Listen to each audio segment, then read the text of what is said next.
दोस्तों, आप सुन रहे हैं चैनल छोटी सी बात। आज की कहानी है वारिस। तो चलिए कहानी शुरू करते हैं। रात अंधेरी और काली, घनघोर घटा अपनी चरम सीमा पर थी। सीताराम अपनी अंतिम सांसें ले रहे थे। देखते ही देखते उसका पूरा समय हो गया और वह इस भौतिक संसार से विदा ले चुका था। अब इस बात की खबर सभी रिश्तेदारों को दे दी गई। दोनों लड़के और उनका पूरा परिवार शोक व्यक्त करने में लग गया, लेकिन एक शख्स उसके परिवार में ऐसा था जिसको देखकर लग रहा था कि मानो उसका सब कुछ छिन गया हो। अब सीताराम के अंतिम संस्कार की तैयारी शुरू की जाने लगी। सीताराम को शवशैया पर लिटा दिया गया। सभी लोग शोक मना रहे थे। तभी वहां अचानक एक मोटर आकर रुकी और उसमें से सूट पहने एक व्यक्ति उतरा और बोला, मुझे सीताराम जी से मिलना है। ये बात सुनकर वहां खड़े लोगों ने कहा कि सीताराम जी अब इस दुनिया में नहीं रहे। ये जो शव आपके सामने है, ये सीताराम जी का है। इतनी बड़ी बात सुनकर वो व्यक्ति बोला, मेरे पैसे दिए बिना सीताराम जी नहीं मर सकते। सीताराम ने मुझसे 2 लाख रुपए कर्ज लिए थे। मुझे मेरे पैसे चाहिए। मैं तब तक इस अर्थी को नहीं उठने दूंगा जब तक मुझे मेरे पैसे नहीं मिल जाते।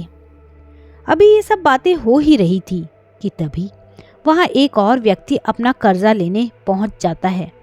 अब वो दोनों व्यक्ति अड़ जाते हैं कि जब तक हमें हमारे पैसे नहीं मिलते, हम सीताराम का शव का अंतिम संस्कार नहीं करने देंगे। वहां इकट्ठे हुए सभी मोहल्ले और रिश्तेदार तमाशा देख रहे थे। तब सीताराम के लड़कों ने बोला कि पिताजी ने हमें कभी किसी कर्ज के बारे में नहीं बताया, तो हम यह कर्ज क्यों दें। बेटों की यह बात सुनकर सभी रिश्तेदारों ने भी अपना पल्ला झाड़ लिया कि जब बेटे ही नहीं दे रहे तो हम क्या कह सकते हैं। देखते देखते बात बहुत बढ़ गई।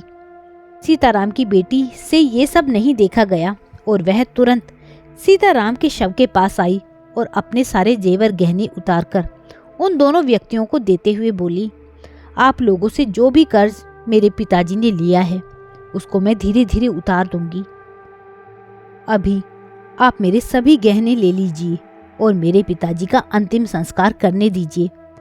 बेटी की यह बात सुनकर उन दोनों व्यक्तियों की आंखों में आंसू आ गए और उस बेटी को उठाकर बोले, बेटी, हमें सीताराम से पैसे लेने नहीं बल्कि उनको देने थे, लेकिन हम लोगों को उनके असली वारिस का नहीं पता था, इसलिए हमने ऐसा नाटक किया। हो सके तो बेटी हमें माफ कर देना। ऐसा बोलते हुए दोनों व्यक्तियों ने सारी रकम उस बेटी को देते हुए कहा, बेटी, तुम ही सीताराम की असली वारिस हो। दोस्तों, इस कहानी के माध्यम से मैं सिर्फ एक ही बात कहना चाहूंगी। कुछ लोग बेटों की चाहत में न जाने कितनी मासूम बेटियों को इस संसार में आने से रोक देते हैं और उन्हें आने से पहले ही मिटा देते हैं, और हम लोगों का भ्रम होता है कि बेटा ही हमारा वारिस हो सकता है, क्योंकि एक बेटी ने भी हमेशा अपने माँ बाप का साथ दिया है, तो क्यों ना बेटी भी हमारी असल वारिस हो। दोस्तों, कहानी के बारे में आपकी क्या राय है, मुझे कमेंट करके ज़रूर बताइएगा। यदि कहानी ने आपके मन को कहीं ना कहीं छुआ है तो इस कहानी को लाइक कीजिएगा, शेयर कीजिएगा। साथ ही मेरे चैनल पर अगर नए हैं तो चैनल को सब्सक्राइब करना ना भूलिएगा। कहानी सुनने के लिए बहुत बहुत धन्यवाद।